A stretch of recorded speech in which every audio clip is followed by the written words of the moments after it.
Disney classics, original programs, National Geographic, Marvel TV shows and movies, Star Wars. Now, these are just some of the choices you'll get on Disney Plus. And this is the podcast for Disney Plus fans. Join Scott Murray, Regina Davis, and Nathan Chick as they bring you breaking news, programming recaps, in-depth discussions, and insightful interviews that will take your Disney Plus fandom to new levels. Welcome to the Disney Plus Streamcast. Welcome, everyone, to the Disney Plus Streamcast. I'm Scott Murray, and I'm here with Regina Davis. Hello, Regina. Hello, hello. So, I am excited and kind of on edge about today's topic. I'm sure you know why I'm excited, because you know how much of a Muppet fan I am. Oh, yes. But at the same time, I've just been real jittery, to use a Luke Skywalker term. Actually, that's not a Luke Skywalker term. That's a Han Solo describing Luke Skywalker term. I've been real jittery about just where things have gone the last 10 years. Yeah. And now that I know that a Disney Plus show that they were working on that was going to fit right into my timeline of when I was watching Muppet movies is canceled. Mm-hmm. I just need some hope. And maybe there's a little bit of hope with this other thing they're doing, but I thought we needed to have a Muppet discussion on the show today. Yes, absolutely. We've been burned, and we need some healing. And I think that's the other challenge here is because there's been so little done with the Muppets. Yes. They get lost in all this news surrounding Disney Plus. Mm-hmm. Well, we're here to stand up for the Muppets. That's right. And we have a really good guest for that, too. We have Brian J. Jones, a big Muppet fan. I've talked to him before. We've had some great Muppet talk in the past. And, of course, he's done a fantastic job covering the life of Jim Henson in his Jim Henson biography that you should absolutely check out if you haven't already. But before we get to the Muppetational part of the show, we need to talk news. And that means it is time for News with Nathan.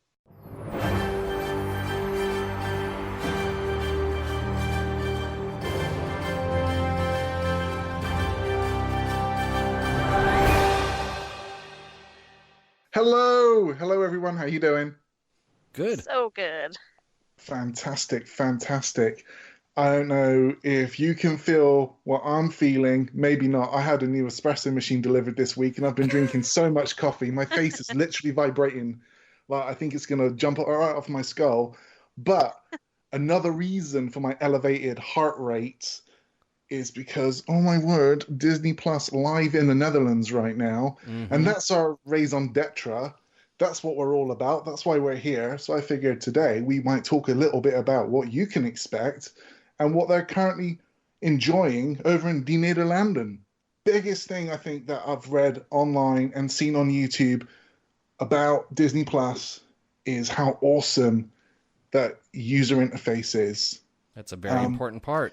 Mm-hmm. Absolutely. It's worth saying that even though right now in the Netherlands Disney Plus is free, they get to have it for about 6 weeks. It's kind of a stress test. They're looking at all the data flow from the servers and all the ones and zeros that I don't understand, as well as getting feedback on that UI. Probably not going to change too much by the time it gets to us though, because it's been in beta for a while. But what you can expect is a really slick, really clean, elegant even menu system. It's just really lacking in content right now, but we knew that. We kind of expect it a little bit.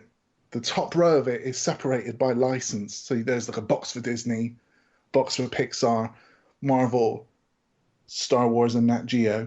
And then when you scroll down, it's got all these different categories, like you'd expect from a Disney service. So there's a hit movies, there's an out of the vault section, there's musicals, documentaries. There's actually a separate section as well for, and I say section, it's like the carousel type thing that we're used to seeing on Netflix, where you go left, right, and you can look at all the little like letter boxes, if you will, the little screens. But there's a separate 4K Ultra HD and HDR section as well. And so to make it easy, as I say, that has its own category. There's only about 17 things on there at the moment right now. That's going to expand as the service launches proper when it gets out of its sort of soft launch. And obviously there's more content coming next year as well. Other things that Dutch viewers have reported that they were impressed with, you can go up to 4 devices at once, and that's all included in the $7 a month or €7. 7 different viewer profiles, which you can code as kids profiles so that you can restrict content. It supports AirPlay on Apple devices, as well as Chromecast. You can download to mobile devices for offline viewing, but not to browsers. And a bunch of the films were available, have got all the extras you'd expect to find on the Blu-ray or the DVD release. So it has the bloopers, the featurettes, and the commentary as well. That's cool. And I thought that was I did awesome. not know that. Yeah. So people have been really, really impressed by what they have so far. One thing I did read was they were saying how that Disney was obviously not going to be too put off by having movies with F-bombs in them because Adventures in Babysitting was on the streaming service. I'm thinking of all movies to be referencing the F-bomb, it was Adventures in Babysitting. There maybe one in that? I don't even remember where it's at. You know what? There's 2 F-bombs and a bitch. Okay. You know, I am a huge fan of that movie, and in fact, on my notes, just in case I had to do a primer for Regina, I don't know what you're into, Regina. I did do a deep dive on that movie. We're not going to get into it. That was just me dorking out. Adventures in Babysitting, or A Night on the Town, as it was released back in England. Elizabeth Shue's finest moment, probably. And I know Leaving Las Vegas. I know, but seriously, so good. Such a great movie. Well, don't forget, that's also a movie where you can see Kingpin be Thor. Yep. Absolutely. Yeah, Vinny D. But people were asking, well, I thought it was going to be like PG-13 and below for Disney Plus and everything else is going to Hulu. Well, you know, your mileage may vary on that. And obviously we don't know where it will land when it comes to the US because, you know, licensing rights, distribution is a little bit different over here. Anyway, it doesn't have any of the other new content on there right now on Disney Plus. Although when you log onto the FAQ and start typing in, where's my content? It does promise you in the first year more than 7,500 TV episodes and 500 movies. Something it did have that I thought was really, really cool myself. It had a whole bunch of the Marvel cartoons from the 80s and 90s. Oh. So it had the 90s X-Men. It had the 80s and 90s Spideys, as well as, you know, Spider-Man and his friends with Firestar and Iceman. It had the Fantastic Four and the Incredible Hulk cartoons as well. We don't know if that's going to come to the US because, again, licensing rights. But that's sort of tantalizing me a bit. Yeah, I was like, ooh, all the chills, all the feels. Because I think for so many people, especially overseas where you didn't have comic distribution the same way as you did over here, that was your exposure to those characters. That's how you learned about Jubilee and Cyclops. And again, you didn't know that Spidey didn't hang out with Iceman and Firestar on a regular basis, but you know, you watched it, you loved it, and you heard Stan Lee do his Excelsior thing at the intro and the outro, and it was just everything. So Right, got to watch Gambit be awesome. Oh, absolutely, yeah. So you know that's going to be cool. Something else as well that the Disney Plus Twitter was going on about and sort of teasing to a certain degree was the return of the afternoon cartoon block. I guess that's something you guys had. We didn't have that in the UK. We had all our Disney cartoons on Saturday and Sunday mornings, much to our chagrin, because the way they were serialized and the way we got to see them, it was kind of drip fed. It wasn't like we got to experience them like you guys did. But on their Twitter, they had a picture gallery of Gargoyles, DuckTales, Chip and Dale Rescue Rangers, Tailspin, Darkwing Duck, Goof Troop, and Adventures of the Gummy Bears, all of which were just favorites of mine. So, again, something awesome to look forward to. Did those cartoons have the same sort of cachet over here? I imagine they did. As far as I can tell. Particularly for me, Gargoyles. Give me old Gargoyles, give me new Gargoyles, give me a Goliath biopic. I don't care. I just want more. There was an interview with Keith David not so long ago who said that if the opportunity would come up, if they ever did a reboot, he's on board just like that. He would love to come back and do that, as well as Jonathan Frakes as well. Yep. he's down for it. I think so many of the people who worked on that movie that series have such fond memories, and the writing was so tight. It was so good. So good. Yeah, so that's going to be fun as well. Again, the knock on it from the reviews overseas are just, it looks really, really great, really easy to use. Wish it had more content. Apparently, a lot of the Fox stuff isn't on there yet as well, so The Simpsons isn't on there. And I think the other knock on it is that when you hear Disney Plus, you're kind of expecting the greatest Christmas movie of all time with Anna Kendrick and Bill Hader, and that's not on there yet. You have to wait. And, once you get done with that, and maybe there's a Mandalorian and all that stuff, but, you have to wait for the new and the original content. So, no spoilers. You can't watch Lady and the Tramp yet. It's coming, guys. Like 6 weeks or so. Like, So it's going to soon. be here. Did you guys get in on that 3 years deal that was going on not so long ago? Nah. Too scared. I have commitment issues. Yeah, I heard that about you. Yeah.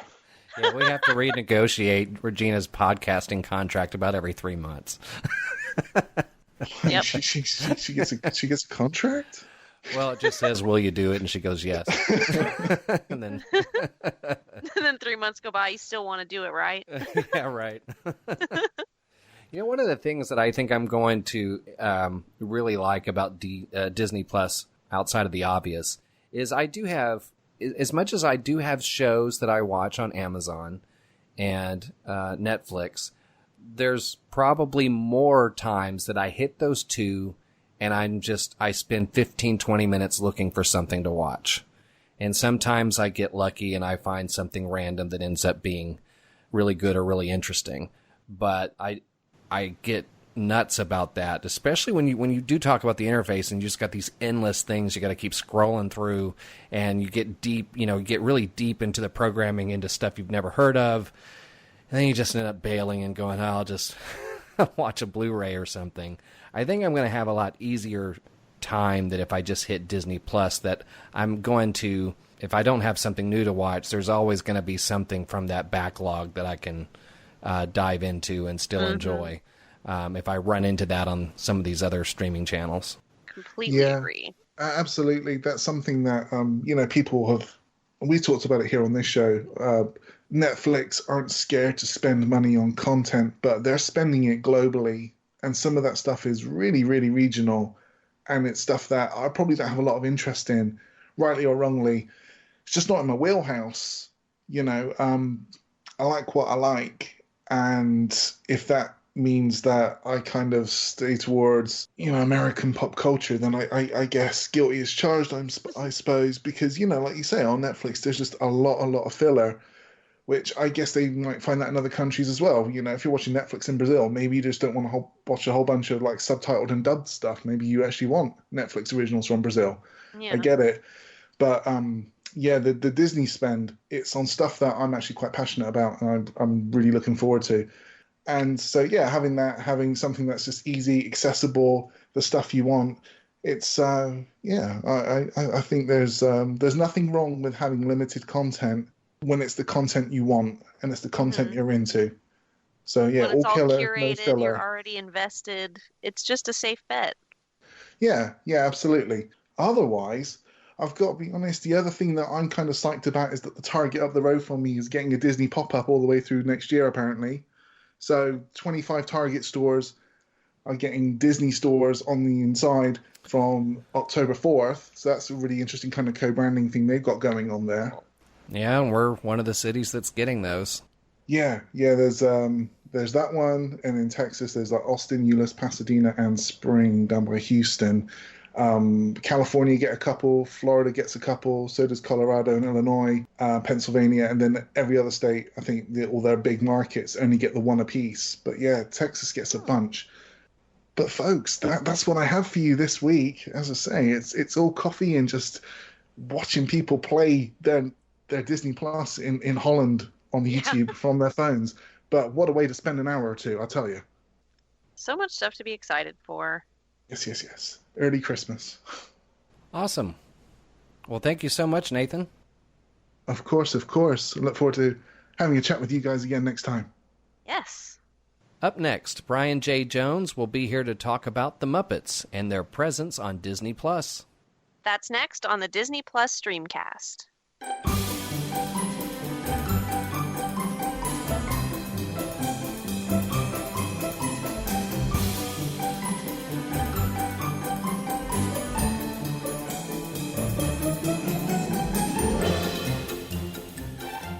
Disney Plus won't be available until November, but we've been here since May. We're so glad you've joined us to talk all things Disney well before the launch date. And if you're listening on a podcast provider that allows you to post ratings or reviews and you've enjoyed the show so far, we'd like to ask you to share your review for others to see, because it helps more people find the show and it tells us that you like what we're doing. Well, as a lifetime fan of the Muppets, I would say I haven't liked some of the things I've seen in recent years. There have definitely been some things that were a miss for me. It was still sort of the Muppets, but it sort of felt like I was watching the Muppets pretending to be Muppets. That makes sense to me. Does it? Okay, I'm really glad, because it didn't feel right. It all seemed like a weird kind of caricature. I think the last thing that I really enjoyed that was mainstream programming, I'm not counting the stuff they do on YouTube or the cameo things, I'm talking film or television. I liked the Jason Segel movie a lot, more than I thought I would, because up to that point, I really hadn't enjoyed one a whole lot since Manhattan. And then there was the ABC series. And that was, not only did that just miss in a lot of ways, I think the thing that really was bizarre, I've never been a big fan of Miss Piggy anyway, but holy crap. So annoying. They just amped that up. And then they turned, there were, Kermit and Piggy's relationship into something awkward and bad. And it just, that just was really all kinds of weird. And we didn't get a lot of Muppet things on that show. Not nearly enough of them. Too many new things. Sometimes you don't have to, fix something that's not broken. And I think too many people are trying to put new spins on something that people just like the way it is. Mm-hmm. Well, as I mentioned, I've had the pleasure of talking about the Muppets with Brian J. Jones, and I'm so glad he's here to share his thoughts about the state of the franchise and some fun memories as well. Brian has written some fantastic and insightful books about creative geniuses like George Lucas and Jim Henson. And it's ironic that both of their franchises are now owned by Disney. Sure is. Because Disney's taking over just about everything. But today, it's all about those lovable characters created by Jim Henson. Brian, welcome to the Disney Plus Streamcast. Hey, good evening, guys. It's so fun to be here. I've had the pleasure of talking with you before. I think one of the last times we talked was when you had just finished your Jim Henson biography, and you were in the process of getting things together for the George Lucas biography. That feels like a long time ago now. Yeah, it does. We spent not only time talking about the book, but just all the, all of our great Muppet memories over the years, because I know we both grew up with the Muppets and all the things that Jim brought us when he was around. And we've had a chance to see a lot of different things happen ever since we lost Jim, including the acquisition of a German company at one point in time, and now Disney.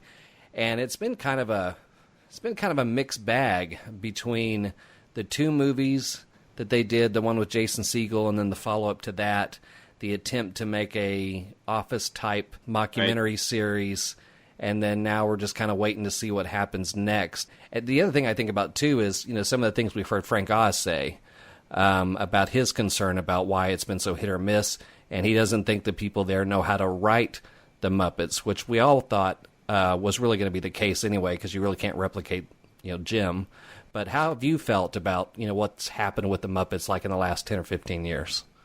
Yeah. So first of all, it's like I always, when I'm on Twitter ranting about this, I always have to make the preface in saying that I don't think the performers are part of the problem on all this. Mm-hmm. The performers are all great, and Matt Vogel, who now does Kermit, I think, brilliantly. So I think the performers are not part of the issue. I think it is, as you've laid out. I think it's the writing. Yeah. I think Jason Segel's take on it was probably the closest to a Jerry Joel type script we're going to get. Yep. But again, that was very sort of actor driven. Like what they seem to be doing is we seem to be making movies about celebrities where the Muppets have cameos, like an episode of The Love Boat almost. Yeah. Right. So, So I think that and Oz is right. They need to really focus on the character. Character is king when it comes to the Muppets. That is where they've really got to focus, and that's hard to do because people are like, well, what does character focus mean? They're sitting around just talking, and that's not it. But it's one of those you sort of know it when you see it.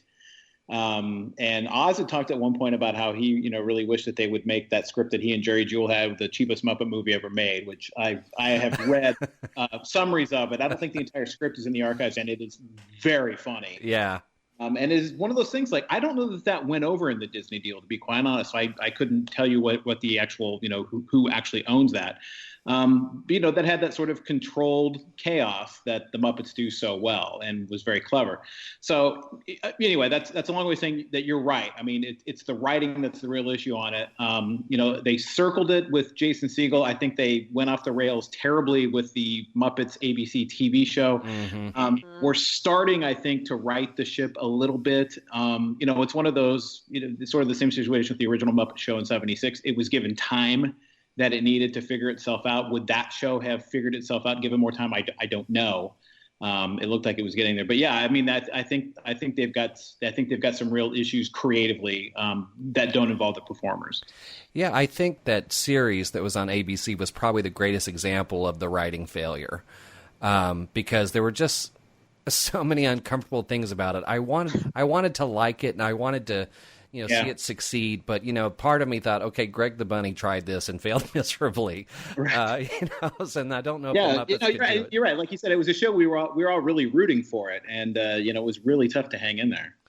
And what was interesting was towards the end of their run, what I had read was that they changed showrunners late in the game, and part of it, I'm sure, had something to do with the fact that people were bailing on the show. And what was interesting to me was they ended up doing what I thought the show was going to do anyway, which was have the late night show incorporate old Muppet Show type skits into it, which it never really had. But there towards the end, you started seeing little Muppets like Pigs in Space and a couple other things. It was almost like the new showrunner wanted to go in that direction, but by the time they had changed the ship, it was already gone, and it's just too hard to tank and then come back when you're on a major network. That's so sad. I don't know what the solution is, and I really I don't know. I have to preface it again by saying I don't know anything about the internal workings of Disney on this, but it strikes me that they are rudderless inside with the Muppets. They don't know what to do with them. I know that the woman who was sort of in charge of them is not in charge of them anymore. Yes. Some people were happy about that. But I don't know who's actually got their hand on the wheel now at this point, which could be one of the problems. And there's times when you get the impression that Disney has nobody's hand on the wheel. They've kind of thrown their hands up. And don't know what to do with them. I can actually tell you, because this is the main reason why the rumored show that Adam Horowitz, Eddie Kitsis, and Josh Gad were doing that was going to take place after Muppets Take Manhattan ended up falling apart. They just ended up closing shop. They had been working on that show. It was supposed to it was called Muppets 1984. It's supposed to take place right after Muppets Take Manhattan. The person you're referring to is, I think, Muppet Studios VP Debbie McClellan, and then she left. And then Bob Iger decided to put in charge Disney Parks Live Entertainment Senior VP David Lightbody to take over. And he didn't like the 1984 idea, wanted them to go in a different direction. He was okay with doing a show, but didn't want to do that show. But they'd already been working on it. They believed in it. Creative differences ended up ending it. Well, sounds like it was further along than I ever thought it was. Yeah, me too. I just find that really disappointing because I love the premise. For it to pick up right after Muppets Take Manhattan, I think could have been really cool. And I think the aimlessness that, you guys were talking about before, I think is going to be pretty toxic until they're able to right the ship on this. Because I think that show probably had a lot of potential, but since nobody knows what they really want out of it, people are inevitably going to butt heads, and then these things are just going to dissolve. And that's really unfortunate. Yeah, and I don't know, it's getting very discouraging seeing that they're not doing the live shows in the parks now. It's almost like they're losing faith in them here. It's like you are seeing some of the projects that they've talked about doing on the new streaming channel. But I don't know. It's one of the I don't want to say I'm going to believe it when I see it, because I know something will be on there. But I'm going to be very interested to see what this is. I mean, they're calling it unscripted, and so does that mean you're giving Dave Goles and Matt Vogel considerable leeway? There might be some promise in that, but I just don't know. I don't know what to expect on this. Yeah, I don't either. I mean, I thought the same thing. Maybe there's some value in what they are going to bring to Disney Plus, these little live skit things that they're doing, which sounds to me like, it'd be like Muppet Show type skits just interspersed, I guess, within the programming in some form or fashion, just like they're going to work in the little Forky Show and all these other little tidbits of programs. But the thing that really surprises me, and I was wondering what you both thought of this, is when you look at what's kind of worked, not only with the Muppets, but just in pop culture in general, and then you have the whole stereotype that the studio suits don't have their finger on the pulse of pop culture, even though they're calling the shots. Right. When you look at how many different films and television shows are tapping into nostalgia successfully, and then you look at the Siegel movie, which was all about the nostalgia. And not only that, ironically, it was about, people assuming that pop culture had forgotten about the Muppets, and it turned out everybody still loved them and that they could still do a lot of those things. So it shocks me a little bit that they don't see that and not be on board with something like Muppets 1984, when that's one of the, the nostalgic aspect is one of the few things that's worked for the Muppets and is working for so many other things. But I'm assuming it's just people in power calling their own shots, and it's not always the best decision. I'm not really sure why they're missing the mark on that, because I agree with you. You'd think that, this is sort of a seamless, transition into something that's got, plenty of nostalgia in it and is easily crafted for more. But I think maybe with all of the, divisiveness that's going on, they're sort of, just missing the forest for the trees, and they're gonna dig their heels in about one certain thing, and then as soon as it doesn't go their way, they're just gonna throw their hands up, like you guys said earlier. Yeah, I just, there's times with that. I don't know why. It sounds flip, but I don't know why this is so hard. I know. I mean, I know it's hard work, but I'm with you, Regina. I mean, especially if you wanted to set them up, it's in 1984. I mean, how much fun can you have with that? Because exactly, when you know everything that happens, you can make jokes about, I don't want to make this political, but like you can make a Donald Trump joke, talking about, the odds of him being president, because we all know how that's going to turn out. Like you can get a lot of fun out of that. Like I'm anxious to see how they're going to do this with the new Wonder Woman film that's set in 1984. Yeah, I was just thinking that. Yeah. So, I mean, you could really play it up at that time, and you could, make references to Jim even if you wanted to. So, so I don't know quite what's got them so, like writer's blocked on this kind of stuff. It seems like there's a lot of possibility. I don't know if is it intimidating? I don't understand. I mean, it seems to me that the hardest property they have to be intimidating would be Star Wars. Right. Yeah. And they seem to be doing fine rolling out a project every 7.5 months on that one. So, I don't quite understand it. Again, I don't think there's somebody there who they even have with Star Wars. They have somebody who's like sort of guiding the process and like keeping the thing on the tracks. I just don't think they have that with the Muppets right now. I don't think it's a priority. Yeah, it's almost like the Muppets don't have a Dave Filoni. Well, but that's a perfect example. That's really what they don't have. And Marvel's got Kevin Feige, and like Lucasfilm's got Dave Filoni, but they also still kept Kathleen there. So they've got enough people in place. The Muppets didn't do that. They sort of went over as orphans, and no one's ever really showed up to claim them. Regina, I know you've watched some Muppet things, but maybe not as much as maybe Brian and I. But are there certain things that you would like to see on Disney Plus? Because one of the things I would like to see that I haven't even heard them mention yet is I'd like them to put all the seasons of the Muppet Show on Disney Plus. That's what I was going to say, because if there's, they're talking about all this, potential for new Muppet stuff that, as we've just discussed, may or may not happen for reasons we're unaware of, but it's something that I would like to be able to go back and watch. And if they're wanting to push these shows, why wouldn't they want to include the backlog on Disney Plus as well, because there's a whole lot of stuff that's going to be on that backlog that's going to get me interested in new Disney stuff. So why not do the same thing for the Muppets specifically? That just seems like an incredibly smart move to me. Yeah, no, I'm absolutely with you on this, Regina. I mean, I think that the Muppet Show could become their version of The Office on Netflix. It'd be like the show everybody just like turned on.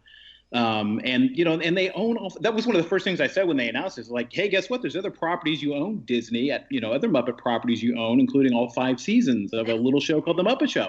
You know, and it's like, I always hear this nonsense about it. It involves music rights clearance, which to me, it sounds like it would be for Disney a rounding error at this point. Yeah.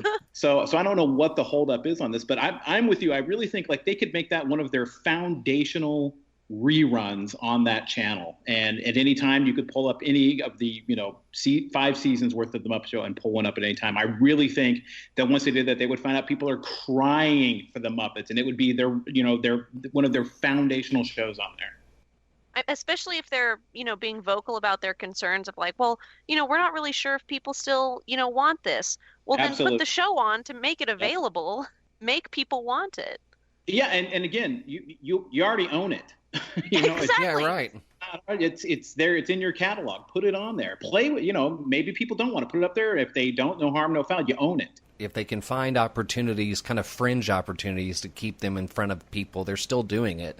It's clear that they don't, while they may not know what to do with them, that they still want to keep them front and center in some way, because they've had some viral YouTube videos over the last few years. Bert and Ernie and Grover are all doing insurance commercials right now. I've seen the Muppets on the lip sync competition. So they make these little cameos. You never know when they're going to pop up. So I don't know if that's so much of Disney wanting to kind of keep them out there enough where they're not forgotten, or if it's because people making these other properties are Muppet fans and they just call them and go, hey, can we have them? They're like, yeah, sure, why not?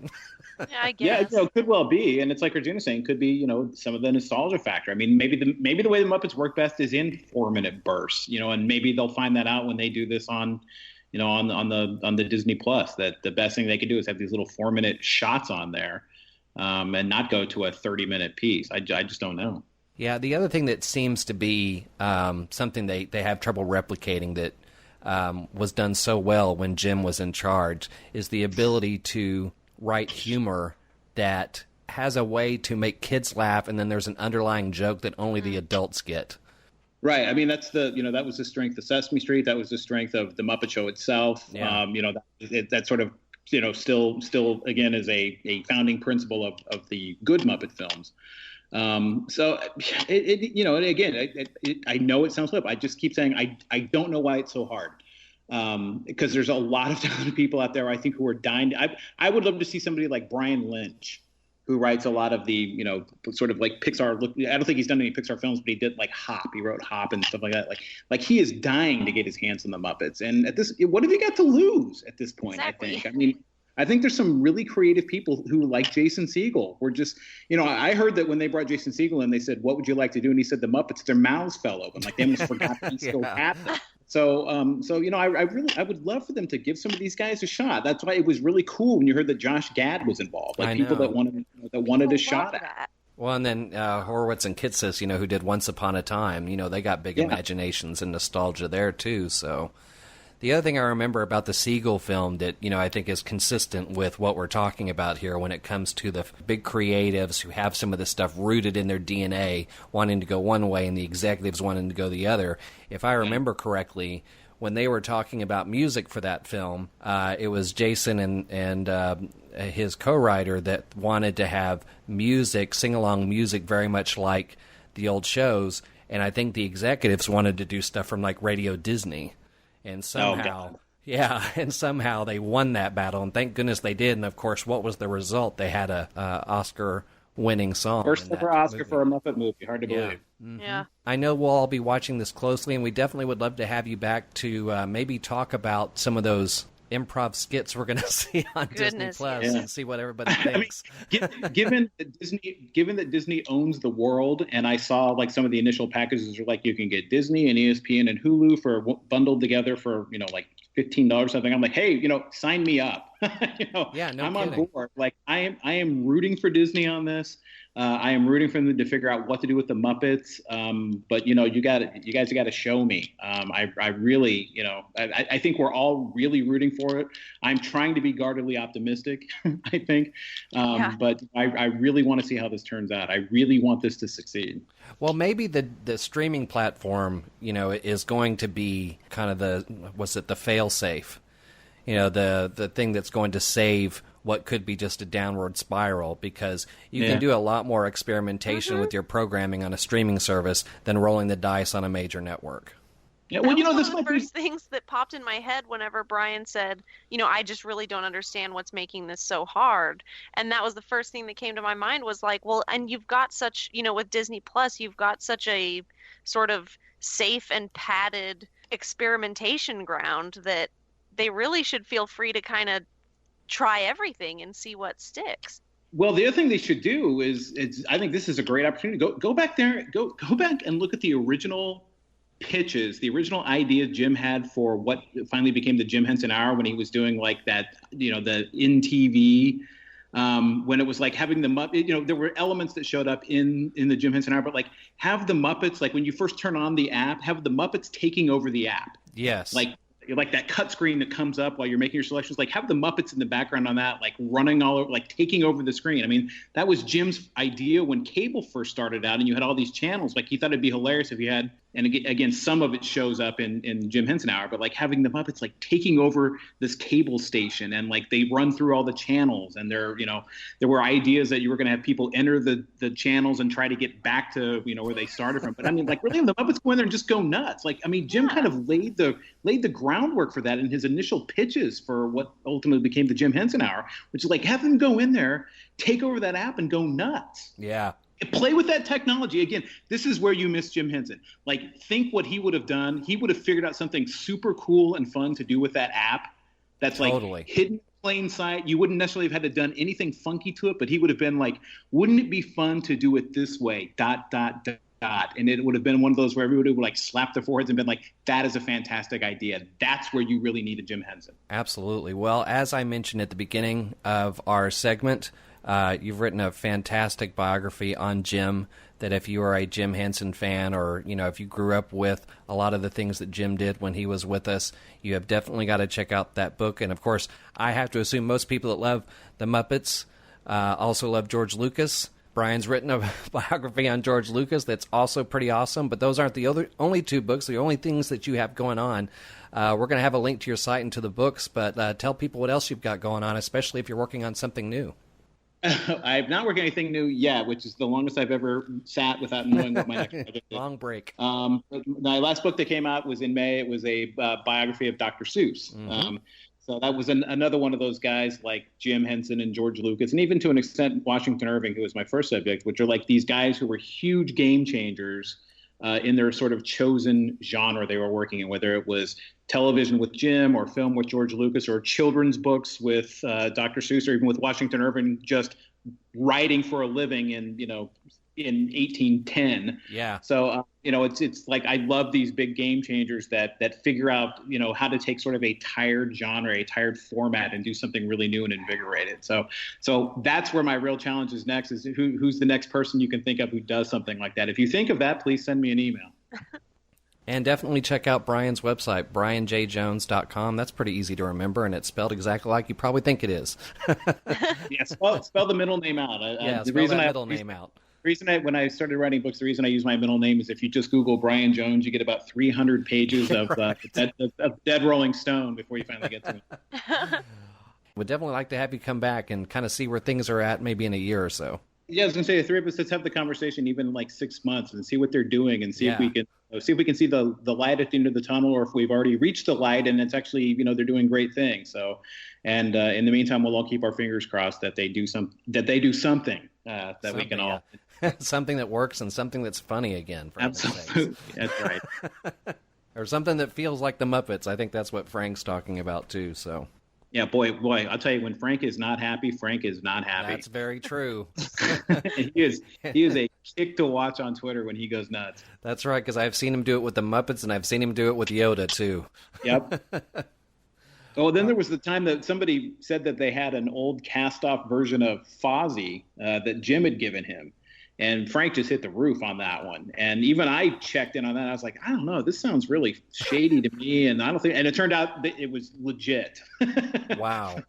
And both Frank and I were standing there with our mouths open. But, like, Frank was just went nuts on there. So, follow if you're not following him, I'll follow – what is he? The Frank Oz Jam on Twitter. Yes, Frank Oz Jam. All right, Brian, thanks for joining us today. Hey, Scott, Regina, thank you so much. This was great. That's going to wrap it up for today, but we'll be back in 2 weeks with a new episode. Please join us on Twitter or subscribe to the show on podcast providers like Apple Podcasts, Spotify, Stitcher, and others. You can also get episodes on our website directly at DisneyPlusStreamcast.com. When we join you again, we'll be about a month away from the launch of Disney Plus, and once that happens, we'll begin to include programming recaps on the show. And we'll want to include your opinions in those recaps, so we're going to be telling you how you can contribute starting in November. Thank you so much for joining us today. Bye, everybody. The entertainment, adventure, and magic on Disney Plus never stops. So join us for the next episode of the Disney Plus Streamcast. You can subscribe to the show on podcast providers like iTunes, Stitcher, and Spotify. Search, stream, or download any episode on our website. While you're there, get news updates, watch videos, follow us on social media, and check out the Streamcast Spotlight. Just go to DisneyPlusStreamcast.com. Thank you for listening.